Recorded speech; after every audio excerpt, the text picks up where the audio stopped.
Bismillahirrahmanirrahim. Assalamu alaikum student. I am Wajid Ali Kambo, your chemistry teacher. Student, chemistry first year chapter 9 और आज हम उसका last lecture इसको study कर रहे हैं. स्टूडेंट, आज के लेक्चर में हम पढ़ेंगे hydration, hydrates, water crystallization and hydrolysis. तो हम आगाज करते हैं हाइड्रेशन से. माय डियर स्टूडेंट, हाइड्रेशन में ना पहले हम इसकी डेफिनेशन पढ़ेंगे, फिर हम इसके एक्सप्लेनेशन की तरफ जाएंगे.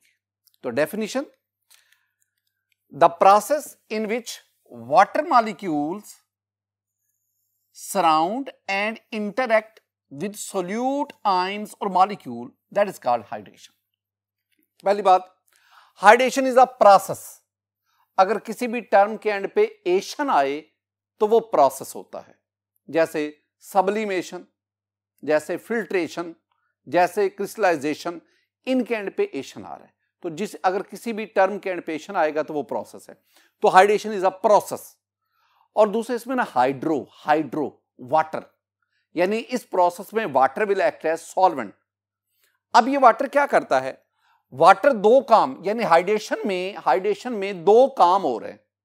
पहला काम, water molecule surround the solute ion और मॉलिक्यूल, और दूसरा काम, water molecule interact with solute ion और मॉलिक्यूल. तो अगर मैं सारी बातों को समराइज करूं तो हाइड्रेशन वो प्रोसेस है जिसमें दो काम होते हैं. वाटर मॉलिक्यूल सोल्यूट पार्टिकल को सराउंड करता है, पहला काम. वाटर मॉलिक्यूल सोल्यूट पार्टिकल में भी आयंस और मॉलिक्यूल, उनको सराउंड करता है और उनके साथ इंटरेक्शन क्रिएट करता है. That process called the hydration.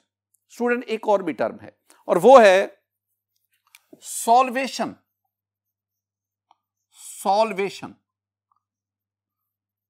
क्या दोनों में फर्क है? अगर आप वाटर की बजाय कोई और लिक्विड बतौर सॉल्वेंट ले लें और वो लिक्विड सोल्यूट पार्टिकल को सराउंड करे और उसके साथ इंटरेक्ट करे, तो that is called the solvation. एक और टर्म है और वो है हाइड्रेटेड आयंस या हाइड्रेटेड मॉलिक्यूल्स. स्टूडेंट, आप आयनिक सॉलिड लेते हैं, वो आयनिक सॉलिड वाटर में ऐड करते हैं. पहले वो आयोनाइज होगा, डिसोसिएट होगा और उसके आयंस बनेंगे, कैटाइन, एनाइन. अब इन कैटाइन एनाइन को वाटर मॉलिक्यूल सराउंड करके उसके साथ इंटरेक्शन क्रिएट करेंगे. वाटर मॉलिक्यूल सराउंड कर रहे हैं कैटाइन को, एनाइन को, तो वो जो कैटाइन और एनाइन है, they are called hydrated ions. Hydrated ion क्या होंगे? दे आर कैटाइन्स और anions from ionic solute. Explanation की तरफ बढ़ते हैं. हाइड्रेशन में मैंने कहा दो काम होते हैं. पहला काम सोल्यूट पार्टिकल को वाटर मॉलिक्यूल सराउंड करते हैं. लेकिन उससे पहले आप ना, माय डियर स्टूडेंट, आप एक आयनिक सॉलिड लेते हैं. आयनिक सॉलिड, सपोज आप सोडियम क्लोराइड लेते हैं. आप सोडियम क्लोराइड को वाटर में डिसॉल्व करते हैं. तो पहला काम क्या होगा? पहला काम है कि सोडियम क्लोराइड वाटर में जाकर ये डिसोसिएट होगा इनटू इट्स आयंस. हमारे पास ये आ जाएगा कैटाइन और ये हमारे पास आ जाएगा एनाइन. कैटाइन और एनाइन. अब वाटर मॉलिक्यूल इस कैटाइन को सराउंड करेंगे, वाटर मॉलिक्यूल एनाइन को सराउंड करेंगे. अब वाटर मॉलिक्यूल को देखें. This one is water molecule, OH and H. This one is the water molecule. Hydrogen has the partial positive, partial negative, and oxygen has the partial positive and oxygen है partial negative. अब होगा क्या? आपके पास जो cation है, ये cation है. Suppose this one is sodium ion, cation. अब वाटर मॉलिक्यूल इसके साथ इंटरेक्शन क्रिएट करते हैं, सराउंड भी करेंगे. एक वाटर मॉलिक्यूल इधर आ गया, एक वाटर मॉलिक्यूल इधर आ गया. इस तरह सोडियम आयन को पार्शियल नेगेटिव, इस तरह सोडियम आयन को 6 वाटर मॉलिक्यूल सराउंड करते हैं, 6 वाटर मॉलिक्यूल सराउंड करते हैं. सराउंड करने के साथ मैंने 3 बना दिए, 3 खुद बना लीजिएगा. वाटर मॉलिक्यूल सोडियम आयन को सराउंड कर रहे हैं और इसके साथ इंटरेक्शन क्रिएट कर रहे हैं।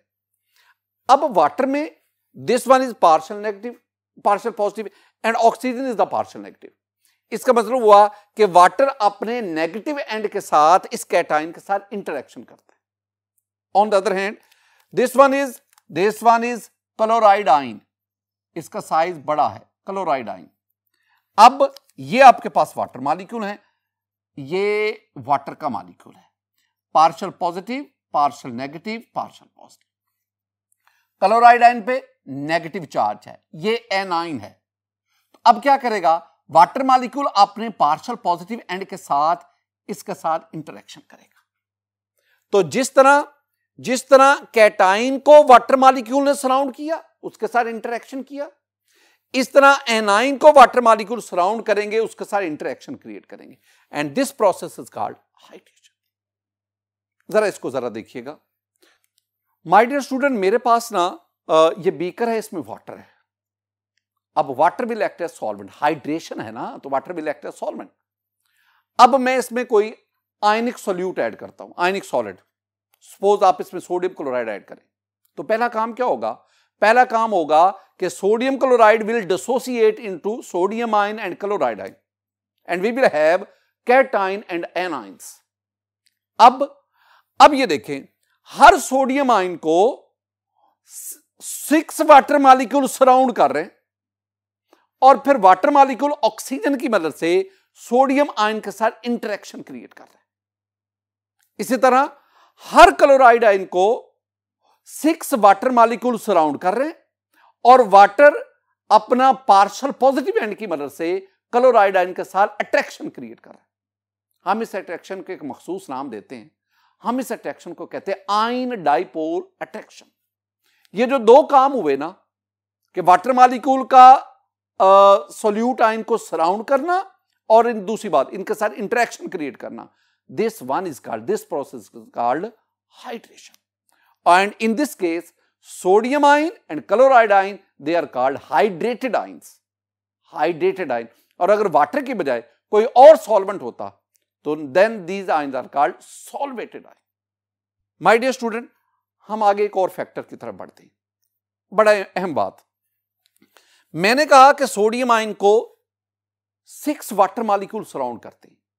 क्या हर कैटाइन को 6 वाटर मॉलिक्यूल सराउंड करेंगे? और एक और चीज, ये वाटर, ये ऑक्सीजन और सोडियम आयन के साथ ये इंटरेक्शन है, जिसे मैंने आयन डाइपोल फोर्स कहा, जिसे मैंने आयन डाइपोल अट्रैक्शन कहा। क्या हर कैटाइन और एनाइन की सूरत में ये ion dipole attraction same magnitude की होगी? आंसर है नो। तो फिर कैसे पता चलेगा कि इस कैटाइन को कितने वाटर मॉलिक्यूल सराउंड कर रहे हैं और इसकी वाटर मॉलिक्यूल के साथ अट्रैक्शन कितनी स्ट्रॉन्ग है? सिर्फ एक लफ्ज, और वो है चार्ज डेंसिटी। तो इसका मतलब हुआ the charge density of ions ये डिसाइड करती है how many water molecule will surround the ion and the magnitude of attraction between ion and dipole. तो मैंने टर्म क्या बोली स्टूडेंट? मैंने टर्म बोली charge density.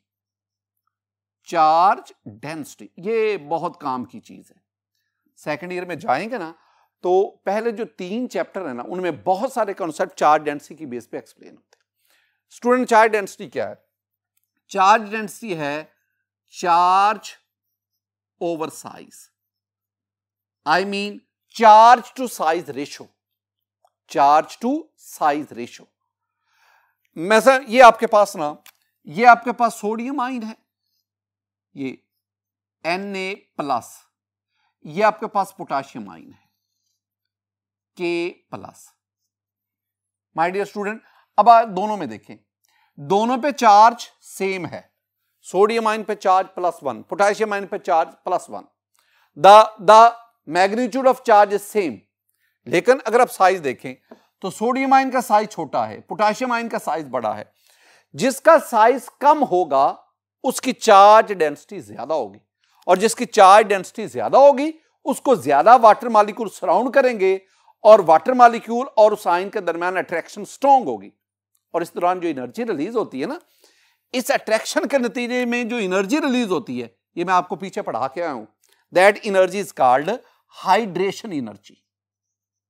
Hydration energy student, कई बातें यहां पे यकजा हो गई, तो हम फाइनली क्या कहेंगे? हम कहेंगे कि charge density is directly proportional to, दो बातों के, number of water molecules surrounding the ions, और नंबर 2 मैग्नीट्यूड ऑफ अट्रैक्शन। और एक और भी चीज शामिल कर लें कि that is directly proportional to hydration energy, इसके भी डायरेक्टली प्रोपोर्शनल। हम आगे बढ़ते हैं स्टूडेंट, मेरे पास एक और टर्म आ गई, that is hydrate. Hydrates are the crystalline solid, crystalline compounds. Hydrates क्या होते हैं? हाइड्रेट्स हैं, these are the crystalline solids, these are crystalline solids which contain chemically combined water in definite proportion, which contain chemically combined water in definite proportion। मसलन मेरे पास ना student, मेरे पास है CuSO4 copper sulphate dot 5H2O, ये वाला जो है ना compound, this one called hydrate, ये एक हाइड्रेट है। कॉपर सल्फेट के साथ 5 वाटर मॉलिक्यूल केमिकली कंबाइंड है। दो लफ्ज है कि वाटर जो है वो इसके साथ केमिकली कंबाइंड, और दूसरी बात इन अ डेफिनेट प्रोपोर्शन। ये नहीं कि 7 वाटर मॉलिक्यूल, 10 वाटर मॉलिक्यूल, 15, नहीं, कॉपर सल्फेट के साथ कितने वाटर मॉलिक्यूल केमिकली कंबाइन होंगे? 5। ये जो 5 तादाद है ये हमें बताती है इन अ डेफिनेट प्रोपोर्शन। अच्छा, ये हाइड्रेट्स बनते कैसे हैं? हाइड्रेट्स बड़ी आसानी से, आप ना किसी सॉल्युबल साल्ट का एक्वस सॉल्यूशन बना लें, फिर उसकी एवेपोरेशन करवाएं, एवेपोरेशन के नतीजे में बाकी जो आपके पास सॉलिड बच जाएगा दैट इज द हाइड्रेट। यानी they are found by evaporation of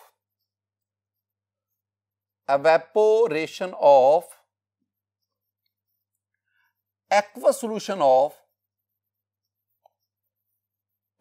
solution of soluble salt। अच्छा, ये नहीं कि ये सिर्फ सॉल्ट से ही हाइड्रेट्स बनते, hydrates can also be prepared from basis, from acids and from elements. इनसे भी आप हाइड्रेट्स को प्रिपेयर कर सकते हैं। मैंने भी आपको एक एग्जांपल दी स्टूडेंट, मैंने एग्जांपल आपको दी कि CuSO4 डॉट 5H2O। अब एक चीज आ गई, ये जो 5 वाटर मॉलिक्यूल हैं ये कॉपर सल्फेट में से किसके साथ केमिकली अटैच है? क्या कॉपर के साथ, क्या सल्फेट के साथ? तो देखें, दो चीजें आपके पास आ गई, एक आपके पास आ गया कॉपर आयन, एक आपके पास आ गया सल्फेट आयन। कॉपर सल्फेट में 2 तरह के आयन्स हैं। अब इन 5 वाटर मॉलिक्यूल में से कॉपर आयन के साथ कितने अटैच है, सल्फेट आयन के साथ कितने अटैच है? तो वेरी सिंपल, आप इन दोनों की चार्ज डेंसिटी देख लो। माय डियर स्टूडेंट, दोनों पे चार्ज सेम है, 2+, 2-, ये पॉजिटिव और नेगेटिव चार्ज, वैल्यू सेम है, मैग्नीट्यूड सेम है। तो फिर फैसला किसने किया? साइज ने। कॉपर आयन का साइज छोटा है और sulphate ion it has tetrahedral, it's battery tetrahedral, ये बड़े साइज का है। तो इसका मतलब है जिसका साइज बड़ा होगा उसकी चार्ज डेंसिटी कम होगी, और जिसकी चार्ज डेंसिटी कम होगी उसके साथ कम वाटर मॉलिक्यूल अटैच होंगे। तो मैंने क्या कहा? मैंने कहा कॉपर आयन के साथ 5 में से 4 वाटर मॉलिक्यूल अटैच हैं और सल्फेट आयन के साथ सिर्फ 1 वाटर मॉलिक्यूल अटैच है। तो इस तरह ये मेरे पास जो कंपाउंड बनाना, इस कंपाउंड को केमिस्ट्री की जुबान में हम कहते हैं हाइड्रेट, जिसमें वाटर ऑफ क्रिस्टलाइजेशन, जिसमें वाटर मॉलिक्यूल केमिकली कंबाइन है इन डेफिनेट प्रोपोर्शन। आगे हम बढ़ते हैं, मेरे पास एक और टर्म आ गई student, water of crystallization. Water of crystallization, किसी हाइड्रेट में ये जो वाटर मॉलिक्यूल हैं they are called water of crystallization. They are called water of hydration, they are called water of hydrates, जो मर्जी टर्म यार। देखो डेफिनेशन क्या है, डेफिनेशन मेरे पास आ गई कि water of crystallization, these are water molecules which combine with substances as they are crystallized from their aqueous solution. ऊपर मैंने आपको कहा ना कि हाइड्रेट्स कैसे बनते हैं, जब आप उनके एक्वस सॉल्यूशन को एवेपोरेट करते हैं, जब आप उनके एक्वस सॉल्यूशन की क्रिस्टलाइजेशन क्रिस्टल फॉर्म में लाते हैं, तो जब वो क्रिस्टल फॉर्म में आते हैं तो उनके साथ वाटर मॉलिक्यूल केमिकली कंबाइन होते हैं। वो जो वाटर मॉलिक्यूल है they are called the water of crystallization, they are called the water of hydration. मैं कुछ एग्जांपल आपके साथ शेयर करता हूं। माय डियर स्टूडेंट, मेरे पास ये बोरेक्स है, बोरेक्स, इसमें इसका फॉर्मूला देखेंगे Na2B4O7.10H2O, यानी borax has 10 water of crystallization. You have the oxalic acid COOH taken twice .2H2O. Oxalic acid has 2 water of crystallization. You have the gypsum CaSO4.2H2O. It has 2 water of crystallization. You have the Epsom salt MgSO4.7H2O. आपके पास ये sodium carbonate .10H2O, 10 water of crystallization. तो मैंने ये जो आपके साथ different these compounds are hydrates, और इनके साथ मैंने जो वाटर मॉलिक्यूल शो किए they are called water of crystallization. Student मैंने आपको ना बोरेक्स की एग्जांपल दी, बोरेक्स Na2B4O7.10H2O। मैंने आपको ऑक्सैलिक एसिड की बात की, oxalic acid my dear student COOH taken twice .2H2O। हमने बात की जिप्सम की, जिप्सम, और जिप्सम में you have CaSO4.2H2O। We have the Epsom salt and it is MgSO4.7H2O and many more। My dear student, ये था हमारे पास वाटर ऑफ क्रिस्टलाइजेशन। हम आगे बढ़ते हैं, एक और टर्म डिस्कस करते हैं। स्टूडेंट ये मेरे पास टर्म आ गई hydrolysis, hydro water, lysis splitting, water की स्प्लिटिंग। ये तो मीनिंग आ गया ना, डेफिनेशन क्या होगी? देखो माय डियर स्टूडेंट, मेरे पास है hydrolysis, the interaction between salts and water is called hydrolytic reaction. यानी जब किसी सॉल्ट को वाटर में ऐड करते हैं तो जो रिएक्शन होता है that is called hydrolytic reaction. कौन सा reaction? The reaction between water and salt is called hydrolytic reaction and this phenomenon is called hydrolysis. Phenomenon का मतलब होता है नेचुरल प्रोसेस, कुदरती अमल, जिसे हम ना मजहर कहते हैं, किसी चीज का इजहार। अच्छा, जो प्रोसेस होगा नेचुरल उसे हम कहेंगे फिनोमिनन, और वो प्रोसेस जिसमें ह्यूमन इन्वॉल्वमेंट होगी दैट इज कॉल्ड प्रोसीजर। तो phenomenon, this one is a natural process and this phenomenon is called hydrolysis. Student hydrolysis को समझाने के लिए ना मैं आपको सॉल्ट की वेरियस टाइप्स वो मैं आपके साथ शेयर करना चाहता हूं। We have 3 types of salt. The first one is the acidic salt, we have the basic salts, student we have the neutral salts। बड़ी अहम बातें हम करने जा रहे हैं, बड़े important point, basic concept chemistry के यहां डिस्कस हो। एसिडिक सॉल्ट्स क्या होते हैं? एसिडिक सॉल्ट, मैं 2 बातें करूंगा एसिडिक सॉल्ट के लिए। पहली मैं बात आपके सामने करता हूं एसिडिक सॉल्ट के लिए कि ऐसे सॉल्ट जो बनते हैं from strong acid plus weak base, the resulting salt are called acidic salts.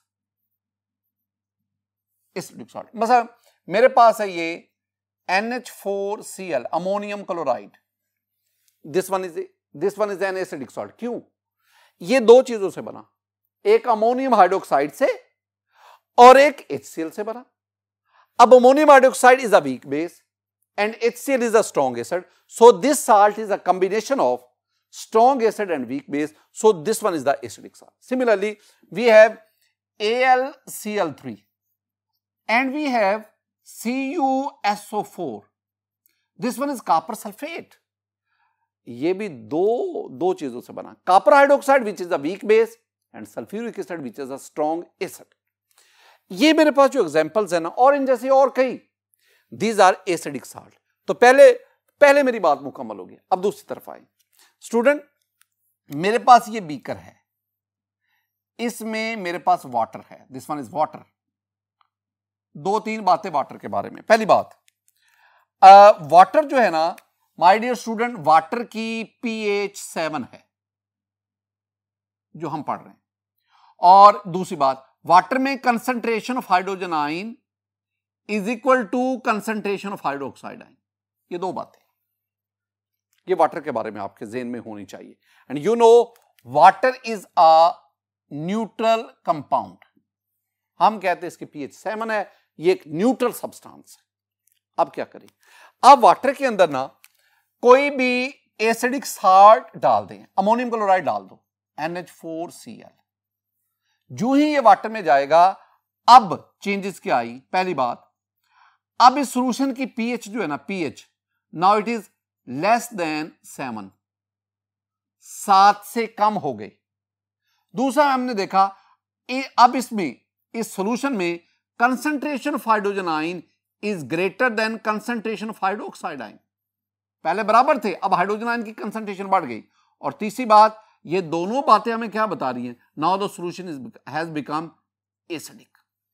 तो ऐसा सॉल्ट जो वाटर को एसिडिक कर दे, that salt is called acidic salt. ये थी दो बातें जो मैं आगाज में आपके साथ शेयर करना चाह रहा हूं।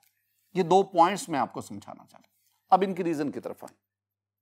बात सिर्फ एक ही आपको समझानी, बात मैंने ये समझानी है कि इस सॉल्ट के ऐड करने से हाइड्रोजन आयन की कंसंट्रेशन बढ़ कैसे गई। इसमें पहले तो हाइड्रोजन आयन हाइड्रोक्साइड आयन बराबर थे, अब हाइड्रोजन आयन की कंसंट्रेशन इंक्रीज कैसे हुई, ये मैंने आपको बात समझानी। स्टूडेंट जरा देखें, मेरे पास इनमें से कोई अमोनियम क्लोराइड ले लें। जब मैं अमोनियम क्लोराइड को वाटर में ऐड करता हूं, वाटर में H2O, तो मेरे पास ये अमोनियम हाइड्रोक्साइड बना, साथ मेरे पास हाइड्रोजन आयन आए और साथ मेरे पास क्लोराइड आयन बना। स्टूडेंट, ये जो मैंने रिएक्शन लिखा ना, this is called hydrolytic reaction. ये वाला interaction between salt and water, salt water interaction हुआ, ये reaction, this one is called hydrolytic reaction and this phenomenon is called hydrolysis. काम की बातें आई। पहली बात, ये हाइड्रोलिटिक रिएक्शन है। दूसरी बात, my dear student, ammonium hydroxide is a weak base, और सॉल्यूशन के अंदर weak base that ionises to limited extent, बहुत कम आयोनाइज होता है, ना होने के बराबर। इसका मतलब है कि अमोनियम हाइड्रोक्साइड अनडिसोसिएटेड फॉर्म में रहता है, यह आयोनाइज नहीं होता। हां, ये कहां से आया, ये कहां से आया, जरा गौर से। माय डियर स्टूडेंट, हुआ भला क्या, हुआ ये कि ये जो अमोनियम क्लोराइड है वाटर में जाकर ये आयोनाइज हुआ, ये बनाएगा अमोनियम आयन और साथ बनाता है क्लोराइड आयन। इसका मतलब दो किस्म के आयन बन गए, ammonium ion and chloride, due to the dissociation of ammonium chloride. अब ये जो दोनों आयन है, this one is cation, this one is anion. अब ये जो अमोनियम आयन है, अब ये वाटर मॉलिक्यूल को तोड़ देगा, यानी ये जो cationic part of this acidic salt का ये जो कैटायनिक पार्ट है, ये पानी के मॉलिक्यूल को तोड़ देगा। जब पानी का मॉलिक्यूल टूटता है ना, HOH, ये टूटा, आपके पास क्या बना, मेरे पास बना हाइड्रोजन आयन, मेरे पास बना हाइड्रोक्साइड आयन, ये दो चीजें बनी। ये जो हाइड्रोक्साइड आयन है, ये अमोनियम आयन के साथ मिल गया। जब ये मिल जाएगा तो इसका मतलब है ये बन गया अमोनियम हाइड्रोक्साइड, और ये जो हाइड्रोजन आयन है, ये सॉल्यूशन में चला जाएगा। और ये जो कलर आयोडाइन है ये भी सॉल्यूशन में है। ये दोनों आपस में मिलकर HCl क्यों नहीं बनाते बेटा जी? HCl is a strong acid और सॉल्यूशन में HCl जो है वो डिसोसिएटेड आयोनाइज्ड फॉर्म में रहता है। आप जानते हैं स्ट्रॉन्ग एसिड और स्ट्रॉन्ग बेस सॉल्यूशन में आयोनाइज्ड फॉर्म में रहते हैं। इसका मतलब क्या हुआ? इसका मतलब हुआ कि वो सॉल्यूशन जिसमें हाइड्रोजन आयन और हाइड्रोक्साइड आयन की तादाद बराबर थी, जो न्यूट्रल था, वाटर न्यूट्रल था, अमोनियम आयन इसने पानी को तोड़ा। यानी आपके पास जो चीज बनी ना वो भी जरा देख लें, NH4 प्लस HOH। अब ये यहां से अब ये अमोनियम हाइड्रोक्साइड बन गया और साथ H पॉजिटिव बना। ये इसका मतलब है आपके पास सॉल्यूशन में ये H पॉजिटिव, आपके पास सॉल्यूशन में तीन चीजें आ गई, अमोनियम हाइड्रोक्साइड, H पॉजिटिव और Cl नेगेटिव। एक टर्म इंट्रोड्यूस करवाने जा रहा हूं माय डियर स्टूडेंट। अगर आप गौर से देखेंगे ना इस सारे केस में, अमोनियम क्लोराइड की आयोनाइजेशन से ये दो आयन बने, cation A9. Further cation water को तोड़ता है। एक टर्म मैं बोल रहा हूं, इन this case ammonium ion undergoes hydrolysis. Ammonium ion की हाइड्रोलिसिस होती है और उस हाइड्रोलिसिस यानी आपने ये याद रखना है कि NH4 positive undergoes hydrolysis. No hydrolysis for chloride ion की हाइड्रोलिसिस नहीं होगी। यहां से यहां तक जो बात याद रखने वाली ना कंसेप्चुअली वो ये है कि when acidic salts are dissolve in water the cation undergoes hydrolysis. तो कैटाइन की हाइड्रोलिसिस होती है। As a result hydrogen ion increases in the solution and the solution become acidic. बिल्कुल इसी तरह अगर आप ना कॉपर सल्फेट की बात कर लो, CuSO4 वाटर में ऐड करो, it will form copper ion and sulphate ion. Sulphate ion अब कौन सा है जिसकी हाइड्रोलिसिस होगी? कॉपर आयन की। ये कैटाइन है, ये वाटर मॉलिक्यूल उसके साथ रिएक्शन करेगा, दो वाटर मॉलिक्यूल, दो हाइड्रोजन आयन, दो हाइड्रोक्साइड आयन, हाइड्रोक्साइड आयन इसके साथ मिलेंगे and you will have copper hydroxide और दो हाइड्रोजन आयन सॉल्यूशन में चले गए। इसका मतलब क्या हुआ कि सॉल्यूशन में आपके पास क्या क्या आएगा? सॉल्यूशन में होगा कॉपर हाइड्रोक्साइड, सॉल्यूशन में आ जाएंगे हाइड्रोजन आयन, सॉल्यूशन में आ जाएगा सल्फेट आयन। इसका मतलब है कॉपर आयन अंडरगोज हाइड्रोलिसिस जबकि सल्फेट आयन की हाइड्रोलिसिस नहीं होती। सिमिलरली जब आप AlCl3 एल्यूमिनियम क्लोराइड, ये साल्ट है, एसिडिक साल्ट है, वाटर में डिसॉल्व करो, एल्यूमिनियम आयन बनेगा, क्लोराइड आयन बनेगा। Aluminium ion is cation. अब ये जो एल्यूमिनियम आयन है ये फर्दर हाइड्रोलिसिस इसकी होगी, अंडरगोज हाइड्रोलिसिस, और उसके नतीजे में आपके पास एल्यूमिनियम हाइड्रोक्साइड और सॉल्यूशन में हाइड्रोजन आयन बढ़ते जाए और यूं वो सॉल्यूशन जो है वो एसिडिक होता है। ये जो सारी बातें हमने की हैं ना, these are about the acidic salts. अब हम आगे बढ़ते हैं और हमारे पास है बेसिक साल्ट और फिर हम न्यूट्रल साल्ट की तरफ आते हैं।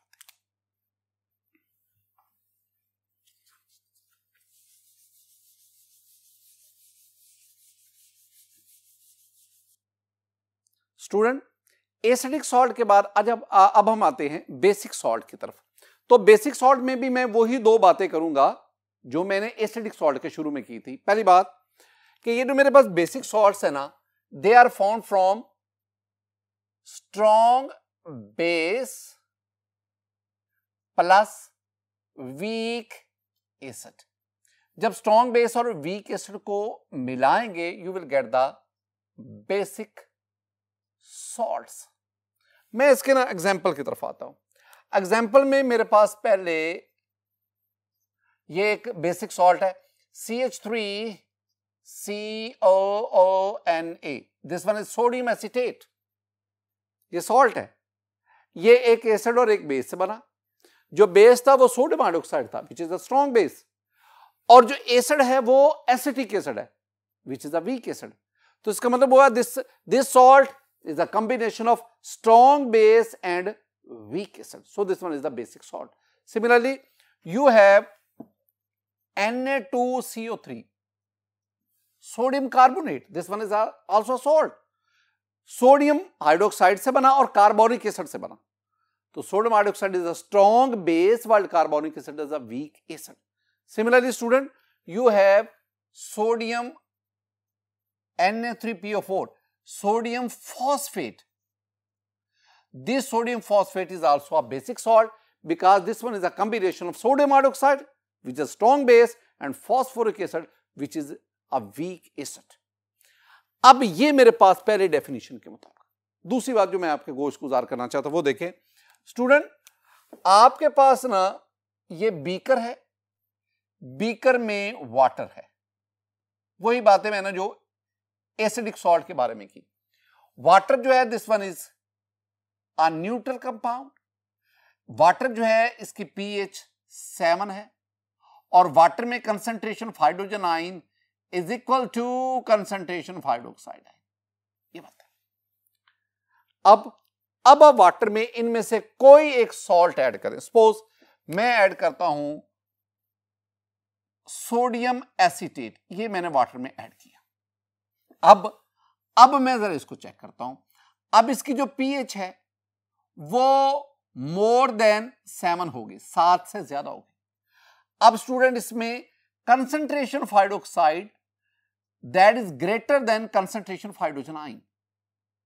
इसका मतलब क्या हुआ है? इसका मतलब हुआ कि हाइड्रोक्साइड आयन हाइड्रोजन आयन से बढ़ गए, और अगर pH 7 से बढ़ गई है, now this one is basic.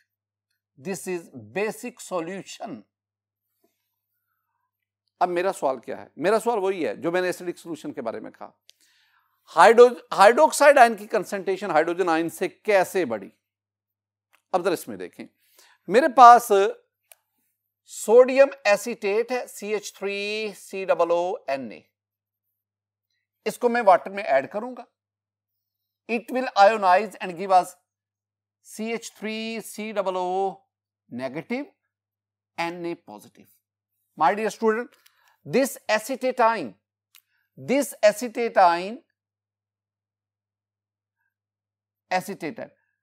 it is a conjugate base of acetic acid. एक आपने वो टर्म पढ़ी थी, conjugate acid base. This one is CH3COOH. Acetic acid एक हाइड्रोजन आयन लूज करेगा and we got acetate ion. Acetate and hydrogen gain करेगा और acetic acid बनेगा. ऐसी दो स्पीशीज जिसमें हाइड्रोजन का एक्सचेंज हो, they constitute the conjugate acid base pair. इसका मतलब हुआ कि this one is acid and this one is conjugate base, या यूं कह लो this one is base and its is conjugate. अब हमने क्या पढ़ा था कॉन्जुगेट एसिड बेस कॉन्सेप्ट में? हमने पढ़ा था अगर एसिड वीक होगा तो उसका कॉन्जुगेट बेस स्ट्रॉन्ग होगा. देन दोनों पार्टनर में से अगर एक वीक है तो दूसरा, बल्कि यूं कहना ज्यादा मुनासिब होगा कि एसिड जितने गुना वीक होगा उसका कॉन्जुगेट बेस उतने गुना स्ट्रॉन्ग होगा. इसका मतलब क्या हुआ? इसका मतलब हुआ है कि acetic acid is a very weak acid, so it's conjugate base I mean acetate ion is a very strong ion. और यही स्ट्रॉन्ग आयन जो है ये आगे जाकर CH3COO नेगेटिव वाटर के साथ, और ये वाटर को तोड़ देगा. जब वाटर को तोड़ेगा हाइड्रोजन आयन इसके पास आ गया CH3COOH. जब हाइड्रोजन आयन इसको मिलेगा ये एसिटिक एसिड बन जाएगा और सॉल्यूशन में हाइड्रोक्साइड आयन चला जाएगा.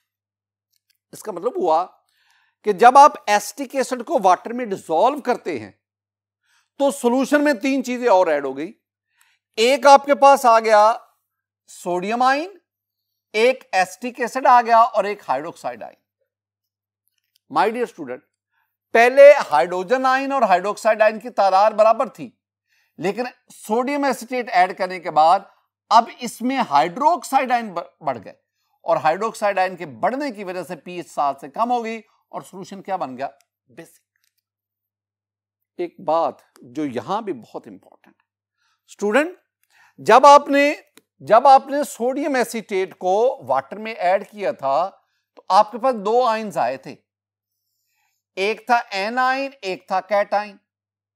फर्दर जो हाइड्रोलिसिस हुई ना वो एनाइन की हुई, कैटाइन की नहीं हुई। Sodium does not undergo hydrolysis.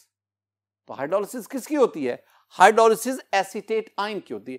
यानी मैं लिखूंगा कि CH3COO negative, it undergoes hydrolysis. इसकी हाइड्रोलिसिस होती है। एसिडिक सॉल्ट की सूरत में हमने क्या कहा था? उसमें हम कहा था कैटाइन की हाइड्रोलिसिस होती है। बेसिक सॉल्ट में हम क्या कह रहे हैं? एनाइन की हाइड्रोलिसिस होती है, और उस हाइड्रोलिसिस के नतीजे में सॉल्यूशन में हाइड्रोक्साइड आयन की कंसंट्रेशन बढ़ जाती है। Acetic acid is a weak acid, solution में ये आयोनाइज नहीं होता, बहुत कम होता है, ना होने के बराबर। Sodium hydroxide is a strong base, और जो स्ट्रॉन्ग स्पीशीज है वो एक्वस सॉल्यूशन में आयोनाइज फॉर्म में रहती है। बिल्कुल, अगर आपको ये बात समझ आई है ना, अगर आप इतनी बात को पिक कर पाए स्टूडेंट, तो आप मेरी बात को इसको देखें। मेरे पास है Na2CO3, जब आप इसको वाटर में ऐड करेंगे it will give us sodium ion plus carbonate ion, ये कार्बोनेट आयन। अब sodium ion is a cation, carbonate ion is A9. मैंने कहा कि बेसिक साल्ट की सूरत में जो एनाइन है, दिस एनाइन अंडरगोज हाइड्रोलिसिस, और कार्बोनेट आयन ये वाटर मॉलिक्यूल उसको तोड़ेगा, उसकी लाइसिस होगी, और हाइड्रोजन आयन अपने साथ में लाता जाएगा, हाइड्रोक्साइड आयन सॉल्यूशन को देता जाएगा, और यूं सॉल्यूशन में हाइड्रोक्साइड आयन की कंसंट्रेशन बढ़ने से बेसिक इन नेचर होता है। स्टूडेंट, हमारे पास आ गए न्यूट्रल साल्ट्स। नाम से जाहिर है, देखो न्यूट्रल साल्ट क्या है? आपके पास बीकर में वाटर, बार बार एक ही बात रिपीट करते जा रहा हूं, वाटर की pH 7, वाटर में concentration of hydroxide ion that is equal to concentration of hydrogen ion. What is the neutral solution? अब वाटर में कोई न्यूट्रल साल्ट ऐड करें। न्यूट्रल साल्ट बहुत सारे न्यूट्रल साल्ट है। NaCl is the neutral salt, KCl is the neutral salt, Na2SO4 is the neutral salt. NaCl add करो, sodium chloride add करो। जब आप ऐड करेंगे ना, this one is aqueous solution of NaCl। अब आप इस सॉल्यूशन की pH चेंज करो। स्टूडेंट, सॉल्यूशन की pH कितनी रही? 7। हाइड्रोजन आयन हाइड्रोक्साइड आयन की कंसंट्रेशन में क्या चेंज आई? कोई, पहले भी बराबर थे, इस सॉल्ट को ऐड करने के बाद भी बराबर रहे। वाटर पहले भी न्यूट्रल था, इस सॉल्ट को ऐड करने के बाद भी न्यूट्रल रहा। तो ऐसा सॉल्ट कहलाएगा न्यूट्रल सॉल्ट। न्यूट्रल सॉल्ट आगे हम दो किस्म के पढ़ते हैं। पहली कैटेगरी, ऐसे salt which are formed from strong acids and strong bases. मसलन आपके पास है ये स्टूडेंट, आपके पास है NaCl। आप इसे क्यों न्यूट्रल सॉल्ट कह रहे हैं? यानी स्ट्रॉन्ग एसिड स्ट्रॉन्ग बेस से बना। कौन सा स्ट्रॉन्ग बेस है इसमें? NaOH। कौन सा स्ट्रॉन्ग एसिड इसको बनाने के लिए? HCl।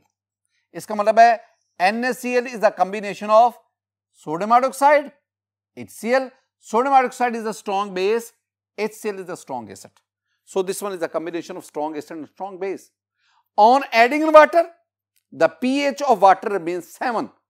There is no change in the concentration of hydrogen. So this is called neutral salt.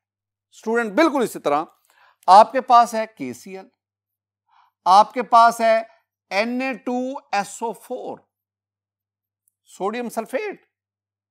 It is formed from sodium hydroxide, very strong base, and sulfuric acid, very strong acid. Similarly, you have the KBr, potassium bromide, and many more. All these are called neutral salt, which are formed from strong base and strong acids. जरा एक और बात भी देखें student. अब हम देखना चाहते हैं कि ये न्यूट्रल साल्ट, इनकी हाइड्रोलिसिस क्यों नहीं होती। देखो, acidic salt undergoes hydrolysis due to cationic part. Basic salt undergoes hydrolysis due to anionic part. But neutral salt, they do not undergo hydrolysis. कैसे? ये जरा देखो स्टूडेंट, मेरे पास ये है NaCl, जब ये आयोनाइज हुआ, it gives us the sodium ion and chloride ion. Both these ions are unable to hydrolysed. दोनों इन आयन्स के हाइड्रोलिसिस नहीं होती. हाइड्रोलिसिस ना होने की वजह से ये हाइड्रोजन आयन और हाइड्रोक्साइड आयन की कंसंट्रेशन को डिस्टर्ब नहीं करते. बिल्कुल इसी तरह अगर आप बात कर लें Na2SO4, ये आयोनाइज होगा, ये हमें देगा सोडियम आयन्स और साथ होगा सल्फेट आयन्स. अब ये दोनों आयन्स भी, ये तो सोडियम आ गया, अनएबल टू अंडरगो हाइड्रोलिसिस. ये भी क्लोराइड आयन की तरह ये भी हाइड्रोलिसिस शो नहीं करता. क्यों नहीं करता, ये जरा ध्यान में रखना है कि ये जो क्लोराइड आयन है ना, HCl हाइड्रोजन आयन देगा, क्लोराइड बना, क्लोराइड आयन हाइड्रोजन आयन लेगा, HCl बना. इट मींस HCl और chloride ion both are conjugate acid base pair. और कॉन्जुगेट एसिड बेस पेयर में अगर एक पार्टनर स्ट्रांग होगा तो दूसरा वीक होगा. HCl is a strong acid, so chloride ion is a weak conjugate base. Chloride ion is weak conjugate base. That is why it is unable to undergo hydrolysis. ये पानी को तोड़ नहीं सकता. Similarly, यही बात आप सल्फेट आयन के बारे में भी कह सकते हैं. स्टूडेंट, न्यूट्रल सॉल्ट्स में दूसरे हमारे पास ऐसे neutral salt which are formed from weak acids and weak bases. जैसे आपके पास मैं एक एग्जांपल लाता हूं.